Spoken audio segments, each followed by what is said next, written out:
Oh, we've got a juicy one here today, guys. Might be a little bit triggering.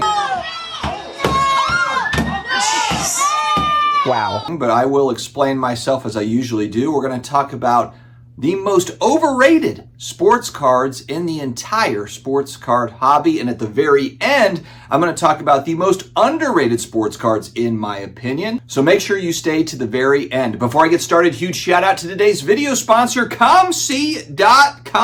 They've got the promo for baseball card collectors, 30% off all select and elite baseball submissions. This promo does stack with fresh pulls, so you can get submissions as low as 35 cents. And it runs till March 8th. COMC, of course, offering all sorts of different features nowadays. You can grade through them, you can pre-grade through them, you can run auctions through them. It's an amazing platform, so make sure to check out my links in the video description as well as in the pinned comments to start your COMC.com journey today. All right, friends, I know I talk a lot about values, prices of cards going up and down. I really like to track it, talk about it.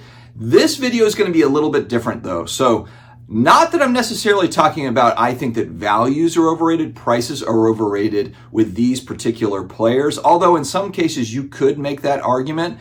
I'm more talking in terms of just hobby love, you know, kind of like who gets more hobby love than others that maybe should get more and that sort of thing. And a lot of this is herd mentality too. I've noticed this in different communities, whether we're talking about vintage cards or 90s inserts or, you know, modern whatever. You know, there's a lot of herd mentality. When a group of people get going on something, it can create kind of more and more of that momentum. And it can have both short-term and long-term effects on collectability and pricing for these particular folks. But like I said, I'm not taking away from the importance of these. I just feel like, man, they're kind of overrated in my opinion, meaning they are just talked up a lot more than maybe other players that are equally as deserving. So we're going to throw a jab right out of the gate. And actually, I am not even going to name a player here. I'm just going to lump everything into a genre of cards. 1990s insert cards. Guys, you know that I am an 80s, 90s nostalgia guy. I appreciate it. School's closed. It's a holiday, you dumbasses. Whoa. But, man, the overarching demand for 90s inserts, and granted, you've got a lot of 35 to 45-year-olds that have gotten back into the hobby over the last 5 years. These were the packs that they were opening. These were the inserts that they were chasing.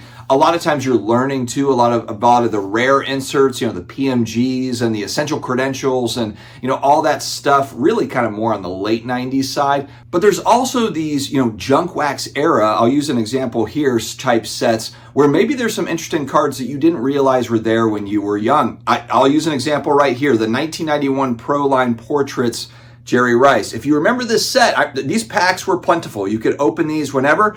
I did not realize that there was actually pack-pulled autographs that were put inside of these packs. 91 Pro Line Portraits Football. And this is the ultimate 90s set. I mean, they're wearing track suits. They're wearing like the tiger stripe, you know, shirts and the Jinko pants. I mean, this is such a great set. If you want to go down memory lane, check out 91 Pro Line Portraits Football. But again, I was opening these packs just thinking, oh, cool, I'll get a Joe Montana or I'll get a Jerry Rice, not realizing that there was actually certified pack-pulled autographs that were a part of the set. So look, I understand the fun of kind of diving into 90s inserts and getting back into it and learning about new and rare cards and that sort of thing. But man, it has taken over the conversation, I feel like. You know, there's a lot of options in our world, so many, you know, whether you're on the vintage side or you know, pre-war, post-war, or modern cards and everything in between, 80s. There's so many different things, but man, 90s inserts is a lot of the conversation, I feel like, nowadays when it comes to buying, selling trading cards and what's being collected. And so I don't know, I just feel like it's just talked up so much for me. It's just a little bit on the overrated side. All right, next up, I'm going to hurt a lot of people's feelings, but again, I'm not going to shy away from it. I've talked about it before on the channel.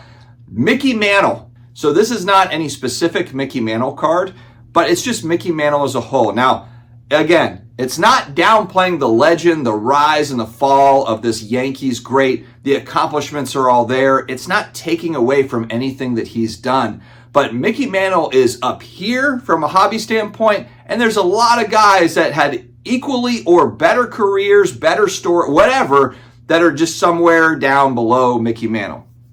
Again, I understand this guy's an historical figure. He's not just a baseball player. His life and everything that he accomplished, there is a lot of relatability, I think, to the story. There's a vulnerability to his story, the battle with alcoholism and so forth. There's a lot of things he had to overcome. He had to overcome injuries. I mean, look, the story is there. I mean, it's an American story. It's fantastic. So I'm not saying that there's not collectability. There shouldn't be collectability for this guy. But when you look at other guys, just other vintage baseball players that are there, Willie Mays is one that just comes to mind because he's in that same rookie set 51 Bowman, and he's also got the beautiful 52 Topps card in the same way that Manel 52 Topps, but that Willie Mays 52 Topps is just as sweet, and Mays, frankly, was a better baseball player than Mickey Mantle. Willie Mays is just one example, but you just see so much Mantle, and so much money has gone into Mantle that it has shown huge increases in prices. Some will say, hey, it's valid, and that's the way that it should be. I guess I'm just thinking, man, there's a lot of other guys back there, back in those days, that just had tremendous careers and also had great stories that just don't get talked up the same way that Mickey Mantle does. So Mickey Mantle is my second one on the list. I'm going to go offbeat a little bit on the next one. I'm going to go offbeat. I'm going to throw in one non-sports character in here. He can't tear an ACL. Charizard. Why does this giant fire-breathing lizard, why is he so much more important than all the other Pokemon characters? I know Pikachu is, you could argue that Pikachu's kind of in there too, with the Illustrator card, kind of that one of those first characters. But man, Charizard kind of put on this massive pedestal. I never understood it. Now, granted, I'm not the 90s kid that was collecting, that stuff, so I'm not a Pokemon wizard. I don't understand all the ins and outs of the game and everything. I'm not going to pretend like I do. And so Pokemon people might say, hey, you're an idiot. You don't understand. Charizard is everything, whatever, blah, blah, blah. But again, I don't understand why Charizard commands this gigantic premium. It would make more sense to me if going back to those 99 cards, if that one was short printed or something. Okay, so this first edition Charizard, they actually, at the printer, they just didn't print as many as they did the Pikachus or whatever else. And so that's why there's a premium put on Charizard.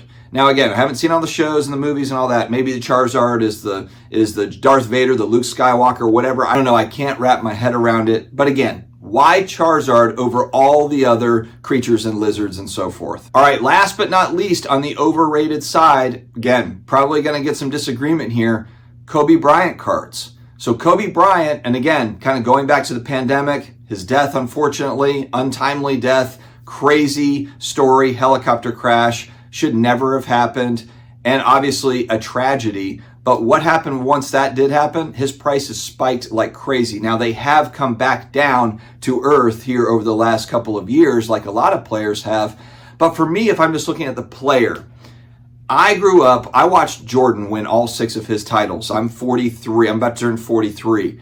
Kobe Bryant, of course, came in 96 when Jordan was moving through, winning more titles, but you could tell that Bryant was that next guy. I think that my issue with Bryant is, and he said this, is that he really modeled his game after Michael Jordan, and it is kind of a carbon copy. When I watch Kobe Bryant play basketball, it's that same juke fadeaway jumper, and Michael Jordan's the original. I feel like Kobe Bryant, as amazing as he was, 5 titles, but man, he played with prime Shaq, some great players around him. Not saying that Jordan didn't play with some good players too, with Pippen and Rodman, everybody, but Prime Shaq was Prime Shaq, and you also had some great supporting characters on those titles, those early titles that Kobe had won. I also feel like even though Kobe did pass away early, he signed a ton. There was a lot of early pandemic content around kind of the scarcity of Kobe Bryant autograph cards, and they're not scarce at all. They're just not. I think as far as card prices, it's starting to catch up. It's not taking away from his legacy. I understand that there's people that, look to him as a role model. Mamba mentality is kind of a brand in itself. A lot of his mantra, a lot of his message is just, work hard,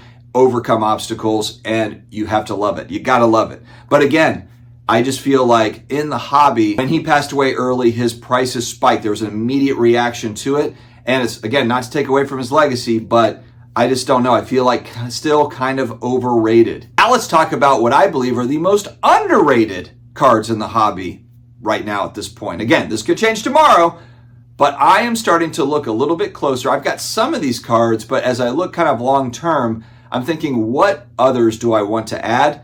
and it is vintage basketball cards. Many of you might have thought I would say vintage football cards or Stranger Things cards, but vintage basketball cards to me, and there's one big reason for it. There's one kind of simple reason, and it's that they just don't have a lot of sets compared to baseball, football, etc. If you look at the iconic 61 Fleer set, Wilt Chamberlain, Jerry West rookie cards, there's a 25-year gap between 61 Fleer and 86 Fleer. That was the next set. 61 Fleer, 86 Fleer. If you look at 80s basketball, where you've got Bird and Magic and Jordan coming into the mix, you've got star cards that came out, you've got those early top sets, then you got like a 3 or 4 year break in between, and then you've got 86 Fleer, but it's not like, in baseball you had, 87 Fleer and Topps and Donruss, and you had a bunch of different things going on. There's just not a lot of basketball sets in general. And then, of course, you've got great basketball. You got legends of basketball when you go back. Now, I'm not saying that, 88 Fleer wasn't printed to the moon, or, even those early 80s sets. It's not that it's extremely rare, but just the fact that you don't have a lot of sets and don't have a lot of options in the vintage basketball space, it makes me pause and just kind of look back at that and think about it a little bit more. So that's something I'm going to look a little closer at vintage basketball in 2024, really, and moving forward, especially as we see prices decrease. If I see kind of movement downward on some of those kind of key vintage sets, those vintage basketball sets, definitely something that I want to take a closer look at. Basketball drives me nuts right now, the way the NBA is played, because there's no defense being played. However, it doesn't change the fact that it is an extremely popular global sport. The fact that probably 2 out of the top 5 NBA players right now are from Eastern Europe, dominating the league, and Jokic and Luka Doncic, these are top 3 players in the NBA, is mind-boggling, really. You still have LeBron and Steph Curry, kind of legends, hanging around here for the next couple of years, but then you've got that next set of players that are coming up. And one thing I will say, even though I'm not happy about how there's no defense, we do have the most prolific scorers in NBA history playing right now. I don't think you can really debate it. If we go back to the 80s, sure, there was a lot of heavy defense. And you could say, like, oh, man, if they were defending like they were in the 80s, then you wouldn't have all of this scoring. Well, I think Steph Curry really changed the game on, now guys are just launching 40-foot threes. So I don't care how good you are at defense. These guys are making really, really tough long-range jumpers, or just tough jumpers in general. It's just a scoring bonanza in the NBA, which I think you could argue a lot of folks like it. They like the scoring blitz. They like the idea of it being more of a, 140 to 132 as opposed to 78 to 71, where they're going back and forth and battling it out. It's all up to each individual what they like, but the part that you can't argue against is the global popularity of the NBA. I just saw something about TV rights. I think Netflix is trying to get someone's trying to get more TV rights to the NBA. The professional leagues, it just seems like it's just an arch upwards as far as popularity, with TV rights and money generating from these guys. So it's interesting times for sure, but I'm going to stick with vintage basketball cards as the most underrated cards in the hobby currently. But let me know your thoughts. What are the most underrated cards in the hobby in the comment section, as well as what are the most overrated cards? Did I nail any of these in your mind, or did I completely miss? Let me know your thoughts in the comments below, my friends. Stay healthy, stay awesome, and I will talk to you again later.